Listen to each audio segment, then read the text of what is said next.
Channel Rupali, voice of Bangladesh. বাড়ি গাড়ি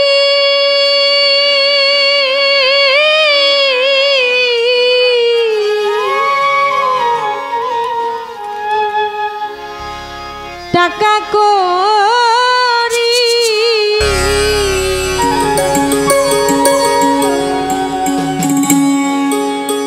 বাড়ি গাড়ি টাকা করি হবে একদিন বিশ্বের বড়ি।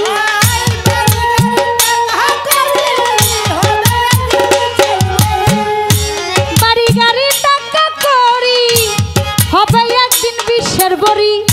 কিসের এত বাহাদুরি করই আমার বন্ধু, একবার গেলে বিছনায় পইরা পায়খানায় আর প্রসাদ পইরা নষ্ট করবা ঘর।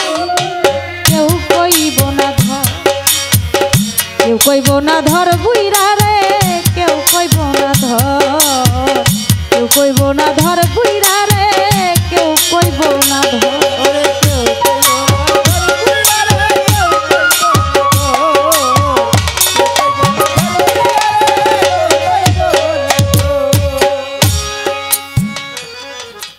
বাড়ি আছে, গাড়ি আছে, টাকা পয়সার কোনো অভাব নাই, কিন্তু ছোট এমন একটা রোগ আল্লাহ দিয়া দিছে,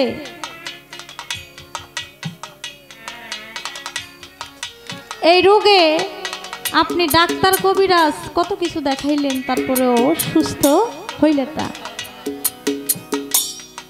ডাক্তার বলে দিছে আপনার লাখ টাকার খাট, ওই খাটের মধ্যে আপনি ঘুমাইতে পারবেন না, আপনার মাটিতে শুইতে হবে।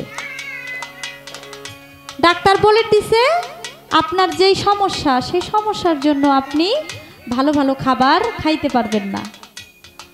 আপনার আছে ডায়াবেটিস, ডায়াবেটিস থেকে অনেক রোগ ব্যাধি মানুষের হয়। আছে কিডনির সমস্যা, খাইতে হবে মাইপা মাইপা।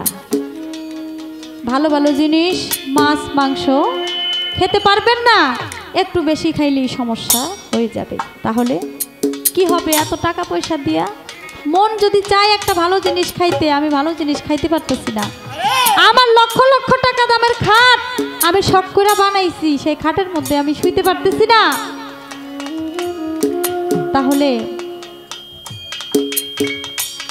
এত টাকা পয়সা বাড়ি গাড়ি সব কিছুই নিজের কাছে একদিন বিষের মতো মনে হয়, আর বিছনায় পড়ে গেলে তো কোনো কথাই নাই।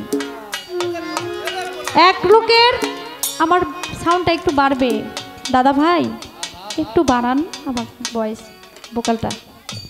এক লোকের 5 ছেলে, 5 ছেলেই থাকে দেশের বাহিরে, ভালো ভালো দেশে থাকে। তো লোকের অনেক অহংকার, আমার 5টা পোলা, আমার কোনো কিছুর অভাব নাই, খালি বৈশা বৈশা খাই। তো একদিন পুষ্কুটির পারে গেছে আর পইরা গেছে কোমরের হাড্ডি ভাঙ্গা, কোমরের হাড্ডি ভাঙ্গা গেছে, ঢাকা মেডিকেল নিছে হসপিটালে। ডাক্তার বলে দিছে বয়স হয়ে গেছে, এই হাড্ডি আর জোড়া লাগবে না, যতদিন সে বাঁচে বিছানার মধ্যে শুয়ে তার বাঁচতে হবে। এই যে শুয়ে আছে বিছানার মধ্যে,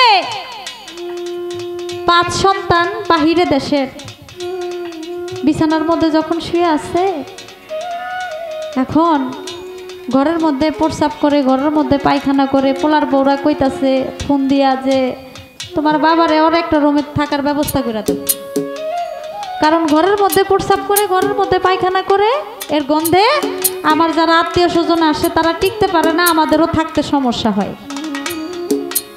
তখন ছেলেরা কি করলো, পাশেই একটা বাবার জন্য ঘর বানাইলো। এখন ওই ঘরের মধ্যে বাবাই শুয়া থাকে, কাশে, এক সময় পোলার বোরে ডাকে, আবার নাইনাত করে ডাকে, কেউ আসে আবার কেউ আসে না। একদিন চলে যায়, 2 দিন চলে যায়, দেখা যায় বৃদ্ধ মানুষ, সে আর ডাকাডাকি করে কিন্তু কেউ আসে না, একটু ধৈরাও দেখে না। তাহলে জীবনে কি আছে? এই জীবনের অহংকার, জীবনে এত বাহাদুরি, এত টাকা ইনকাম করি, এত টাকা, আসলে আমি কি করে গেলাম এটাই আমার সাথে যাবে। টাকা পয়সা বাড়ি গাড়ি সব কিছু একদিন থাকবে। কবি বলেছেন এ পৃথিবী যেমন আছে তেমনই ঠিক রবে, সুন্দর পৃথিবী ছেড়ে একদিন চলে যেতে হবে। সেই বৃদ্ধ মানুষটা বিছানার মধ্যে শুয়ে শুয়ে ভাবে, আরে জীবন, আজকে 5 সন্তান আমার দেশের বাহিরে, এমন কোনো ডাক্তার কবিরাজ নাই যে আমার এই হাড্ডি জোড়া লাগায় দিবে। এত টাকা নষ্ট করছে কিন্তু বাবারে ভালো করতে পারে নাই। আজকে সাথে যে একটা মানুষ আমার পাশে থাকবে সেই মানুষটাও নেই। তাই বাবা মা যদি কারো বৃদ্ধ হয়ে যায় তাহলে মনে করবেন বাবা মা বৃদ্ধ হয়ে গেলে হয়ে যায় শিশুর মতো। সে বাবা মাকে একটু সেবা করার জন্য চেষ্টা করবেন, যাদের বাবা মা পৃথিবীতে বেঁচে আছে। কবি শালম সরকার সাহেব বলেছেন গানের মধ্যে, এই যে তুমি আজ তোমার এই সংসারের কর্তা, এই সংসারের জন্য জোগাড় করতেছ অন্ন খেয়ে নুন ভর্তা। এই যে তুমি আজ তোমার এই সংসারের কর্তা, এই সংসারের জন্য জোগাড় করতেছ অন্ন খেয়ে নুন ভর্তা। একদিন তুমি হইলে বুড়া, ডাকলে কেউ দিবে না সাড়া।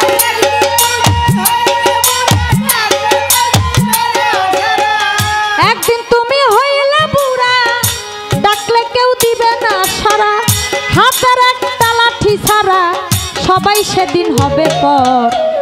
একবার গেলে বিছনায় পইরা, পায়খানায় আর প্রসাব কইরা, নষ্ট করবা কেউ কইরা।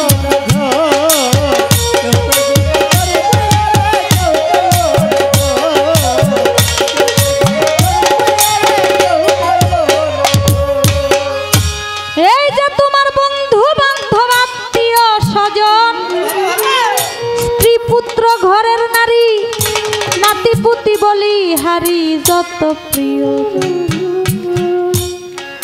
এক বন্ধু আরেক বন্ধুকে ছাড়া বাঁচে না। সকালবেলা একসাথে বাজারে যায়, আবার ফিরে আসে। একদিন ফোন আসলো যে বন্ধুটাকে বাড়িতে রেখে আরেক বন্ধু বাড়িতে গিয়া ঘুমাইলো, সকালবেলা উঠে দেখে সেই বন্ধুটা পৃথিবী থেকে চলে গেছে।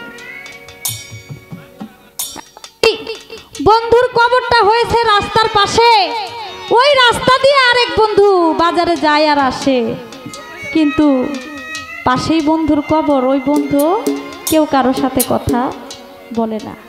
কবরে গেলে কেউ কারো খবর রাখে না, কারো সাথে আর দেখা দেখি হয়ও না। তাই তো বলেছেন, এই যে তোমার বন্ধু বান্ধব আত্মীয় স্বজন, স্ত্রী পুত্র ঘরের নারী, নাতি পুতি বলি হারি যত প্রিয়জন, যে যার স্বার্থে শেষে নাচবে, তুমি মরলে সবাই বাঁচবে।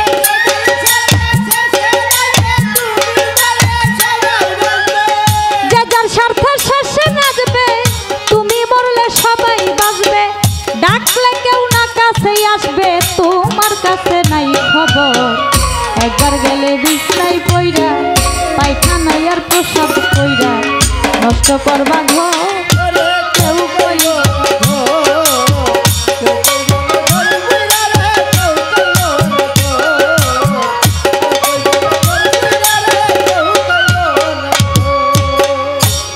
হে মানুষ বিনয় করে শাহালম সরকার, যার হাতেই সংসার গড়া, সে থাকিলে ঘরে পড়া সেবা করো।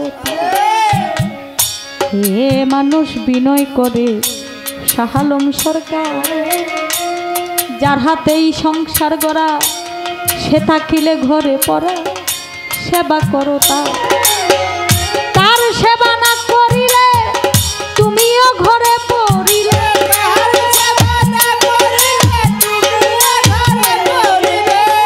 তার সেবা না করিলে তুমিও ঘরে পড়িলে। অসুখে তোমায় ধরিলে হিসাব হবে বরাবর। একবার গেলে বিছনায় পইরা,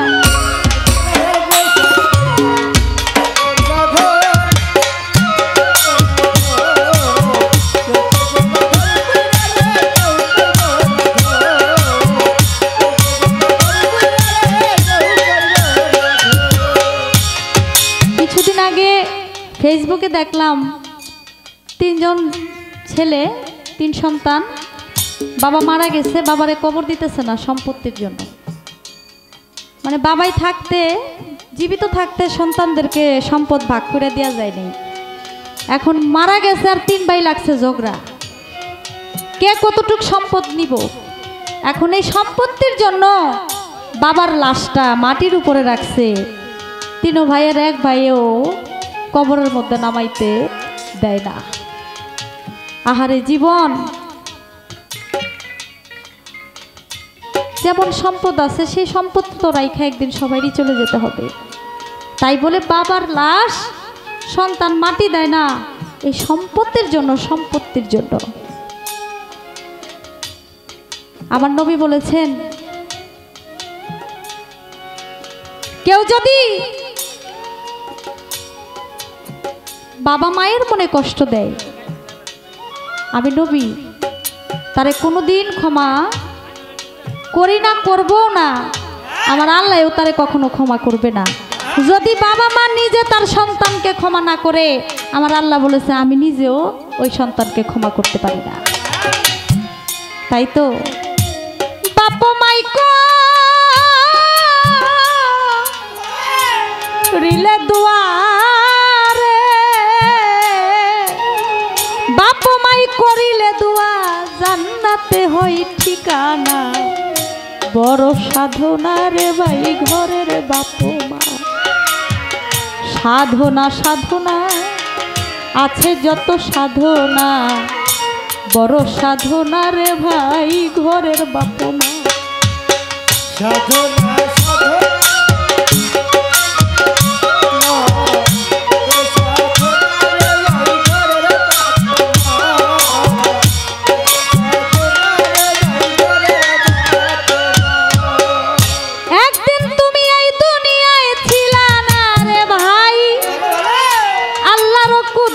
মায়ের গর্বে নীলা ঠাই, কত কষ্ট কইরা তোমায় করছে বড় চান। বংশের প্রদীপ তুমি পিতার সন্তান, ওরে আহার যোগাইতে বাবায় করে পরিশ্রম, পরিশ্রম করিয়া করেন ধরনার পোষণ। নিজে না খাইয়া তো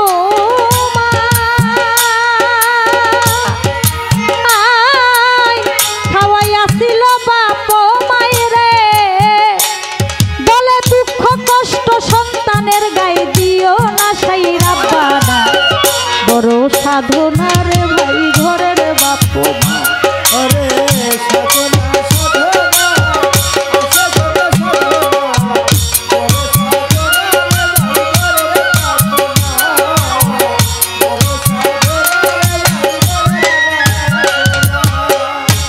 কঠিন হাসরে আল্লাহ উঠাইয়া মানুষ প্রথম বেহুশ করিবে, পরে করবে হুশ। হুশ পাইয়া মানুষ যখন দৌড়াইতে থাকিবে, হাসর ময়দানে মানুষ কাতরে কাঁদিবে। ওরে এমন সময় আল্লাহ পাকে করিবেন ঘোষণা, ওই সব সন্তানের দিকে আমি তাকাবো না, যেই সমস্ত সন্তানেরা দুনিয়ার ভিতরে কষ্ট দিয়াছে বড় বাবা মার অন্তরে। সেই দিন ডাকিয়া আসাই পরোয়ারে, হুকুম দিবে ফেরেশতারে রে, ওদের নিয়া যাও দুজকের ঘরে, ওদের দিকে চাইও না। বড় সাধনা রে ভাই ঘরের বাপ মা। সাধনা সাধনা আছে যত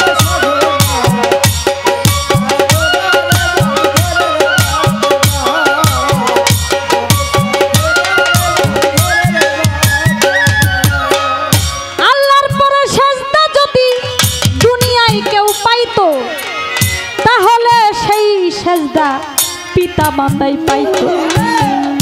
আল্লাহর পরে সেজদা যদি দুনিয়ায় কেউ পাইতো, তাহলে সেই সেজদা পিতা মাতাই পাইতো।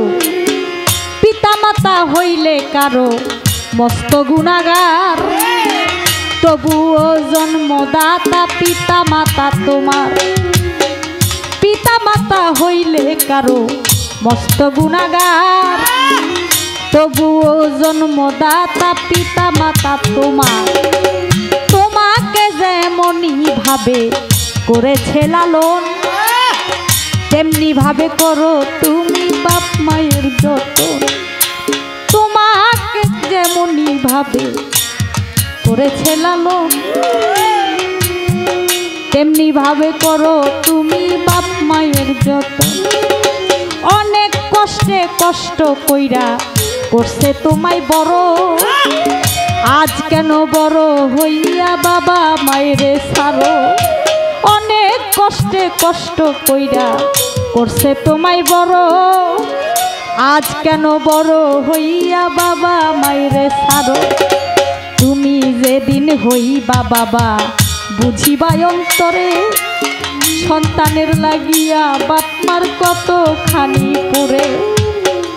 তুমি যেদিন হইবা বাবা বুঝিবা অন্তরে, সন্তানের লাগিয়া বাপ মার কত খানি পুরে। আবুল সরকার বলে ভাই ভাই থাকতে রতন করো যতন রে, ওরে বাপ মায় মূল্যধন থাকতে চরণ ছাইরো না, বড় সাধনা রে ভাই ঘরের বাপ মা।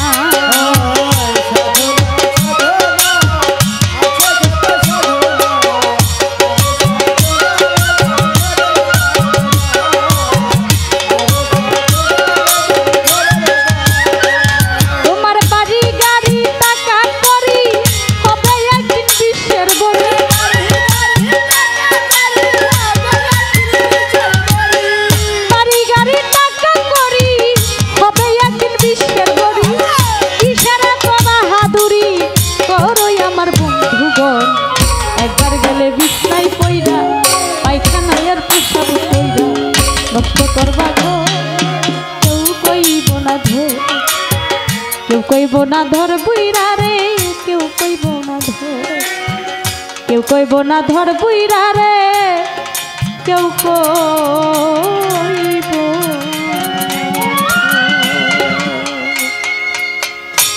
ভুল ত্রুটি সকলে ক্ষমা করবেন, সকলের প্রতি সালাম। রূপালী পরিবেশ। আসসালামু আলাইকুম।